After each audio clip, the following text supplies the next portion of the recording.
जय श्री श्याम किसान साथियों, मैं मनीष कुमार नागर स्वागत करता हूं आपके अपने चैनल कोटा मंडी में। किसान साथियों, नवंबर महीना खत्म होने को है, आधा नवंबर खत्म हो चुका है, दूसरे पखवाड़े की शुरुआत हो चुकी है नवंबर महीने की।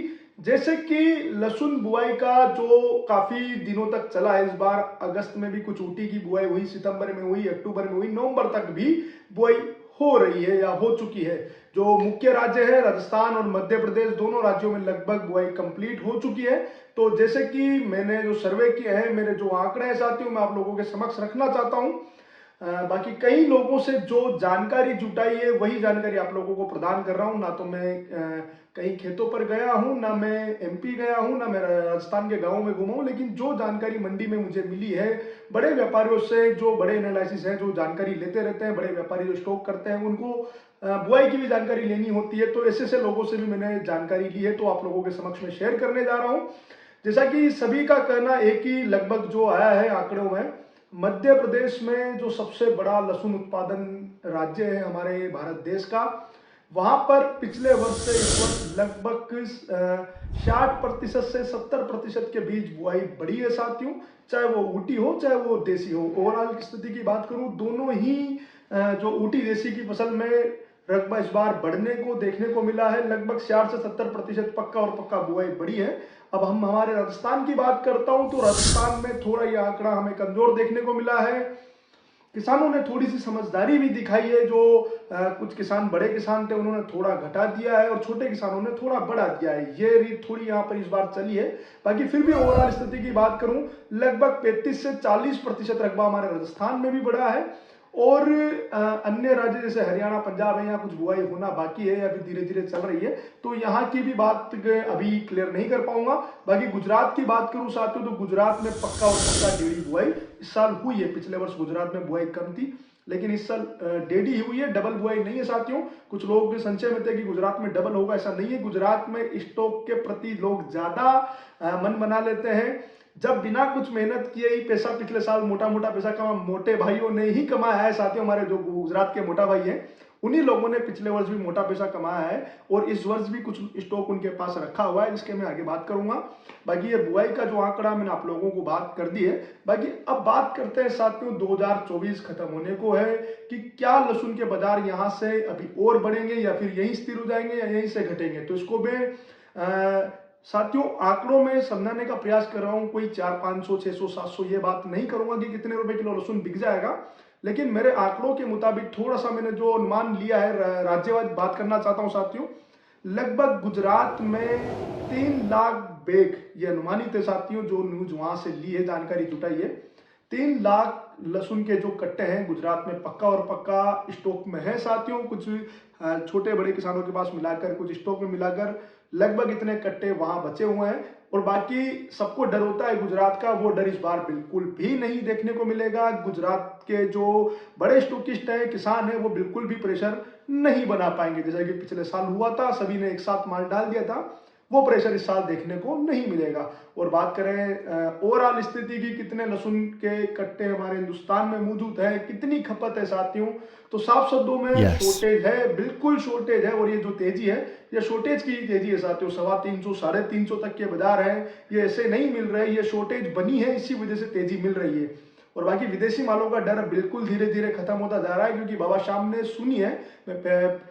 पिछले बार जब खाटू श्याम जी गया था, तो वहीं से ही बद्दुआ दी थी इन लोगों को, और बाबा ने स्वीकार की थी। इनके मालों में इतनी ज्यादा 40% माल इनके खराब हो चुके हैं, विदेशी माल, तो आगे इनसे विशेष डरने की जरूरत नहीं है। बाकी और बाजारों की क्या स्थिति रहेगी, सारा कुछ आवक पे डिपेंड करता है। अगर आवक एक साथ आ जाती है साथियों, तो बाजार यहाँ से कुछ डाउन हो सकते हैं, और आवक ऐसे ही चलती रहेगी थोड़ी थोड़ी थोड़ी, तो बाजार ऐसे ही निरंतर धीरे धीरे धीरे से बढ़ते रहेंगे, क्योंकि वो समझदारी वाला कदम है। अगर किसी किसान के पास 100 कट्टे हैं, तो मेरी राय, निजी राय यही है कि अब आप बेचना शुरू कर दीजिएगा। कोई भी बिल्कुल जुआ सट्टा खेलने के मूड में बिल्कुल भी मत रहिएगा साथियों, क्योंकि कई सारे किसान ऐसे भी हो सकते हैं जो ये सोच के बैठे होंगे कि जनवरी में ही बेचना है, तो अगर ऐसी भीड़ इकट्ठी हो जाती है तो सारे फेल हो जाएंगे। तो यही निवेदन है, थोड़ा थोड़ा सा मंडी में माल चलाते रहिएगा, ताकि पूरी एकदम शॉर्टेज भी ना बने, थोड़ी थोड़ी शॉर्टेज के भाव सभी को मिलते रहें, जो कि मैं आपसे निजी राय व्यक्त कर रहा हूं। बाकी आप अपने लहसुन के, अपने माल के स्वयं मालिक है, आप अपना डिसीजन स्वयं ले सकते हैं। बाकी अगर सीधे शब्दों में सुनना चाहें कि तेजी बनेगी या मंदी, तो मुझे बिल्कुल लग रहा है कि यहां से तेजी बनेगी। हमारे देश में लगभग इस समय से लेकर लगभग फरवरी तक साथियों, 20 फरवरी तक पुराने लहसुन की डिमांड रहेगी। 10 फरवरी तक भी पुराने लहसुन की डिमांड रहेगी, क्योंकि बड़ी लंबी लोडिंग में जाने के लिए जो नया ऊटी आएगा वो नहीं चल पाएगा। गीला माल इतनी दूर तक नहीं जा पाता, 3-4 दिन भी लग जाते हैं गए लोडिंग में, तो पुराने माल की खपत भी जारी रहेगी। तो उस समय तक लगभग 50 लाख बैग्स पक्का हमारे हिंदुस्तान में खपत के लिए चाहिए ही चाहिए। और हमारे पास मुझे नहीं लगता है कि 50 लाख बैग्स के करीब भी हम हैं, इतना स्टॉक भी है। मेरे अनुमानित लगभग जो जानकारी जुटाई है, 25 लाख अधिक से अधिक बैग्स हमारे हिंदुस्तान में है। 25 लाख बैग्स की लहसुन की शॉर्टेज बनने जा रही है साथियों। अब ये शॉर्टेज अब कैसे बनती है, कौन से महीने में, धीरे धीरे ये बनती हुई चल रही है। ये शॉर्टेज के भाव हमें ये नहीं करा कि एक साथ इतने बैग एक महीना पूरा खाली हो जाएगा। मेरी बात को समझने का प्रयास कीजिएगा। ये जो भाव है, ये शॉर्टेज के ही भाव चल रहे हैं, तो धीरे धीरे शॉर्टेज बढ़ती हुई जाएगी। अगर ज्यादा बढ़ जाती है तो बाजार हो सकता है यहाँ से भी बहुत अधिक तेज भी हो सकते हैं। लेकिन ये तेजी किसको मिलेगी साथियों? जो निरंतर थोड़े थोड़े कट्टे बेचते हुए चलेगा। अगर सारे भीड़ इकट्ठी हो गई लास्ट में, तो बाजारों में मंदी भी आ सकती है। ये भी बात जानकारी ध्यान में रखिएगा। तो ये कुछ जानकारी थी साथियों। और दूसरी बात, डिहाइड्रेशन गार्लिक की बात करूं तो डिहाइड्रेशन गार्लिक के जो भी रेट है वो लगभग 185 रुपए के लगभग चल रहे हैं। तो उसकी भी बात कर लेता हूं साथियों।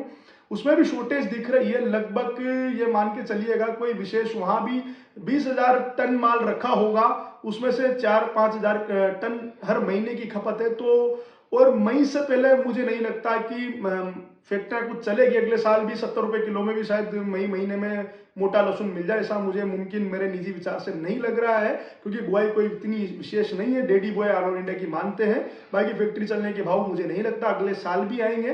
तो डिहाइड्रेशन गार्लिक में भी कहीं से कहीं कोई डरने की बात नहीं है। 70 रुपए किलो में भी लहसुन मिलता है साथियों, तो भी 3 किलो 210, तो ये भाव जो है इनसे कम होने के डिहाइड्रेशन गार्लिक में मुझे कोई विशेष चांस नहीं लग रहे हैं। बाकी डिहाइड्रेशन गार्लिक में भी ये लगता है कि बाजार यहाँ से भी और तेज होंगे, कि जैसे कि चाइना में लगभग 4.5 युआन से भी ऊंचे डिहाइड्रेट गार्लिक के लहसुन के भाव पहुंच गए हैं। तो ये पूरी उम्मीद लेकर चल रहा हूं कि भारत देश में भी, हमारे देश में भी डिहाइड्रेट गार्लिक की रेट बढ़ती हुई नजर आएगी। तो पूरी जो आंकड़े हैं साथियों, मैंने अपने किसी शब्दों में, किसी रेट में नहीं बांधना चाहता आप लोगों को मैं, तो आंकड़ों से समझाने का प्रयास किया है। बाकी जानकारी आप लोगों को पसंद आती है साथियों, तो इस वीडियो को शेयर कर दीजिएगा। और जो भी पहली बार वीडियो देख रहा है साथियों, चैनल को सब्सक्राइब अवश्य कर लीजिएगा। धन्यवाद। जय श्री श्याम, जय श्री महाकाल।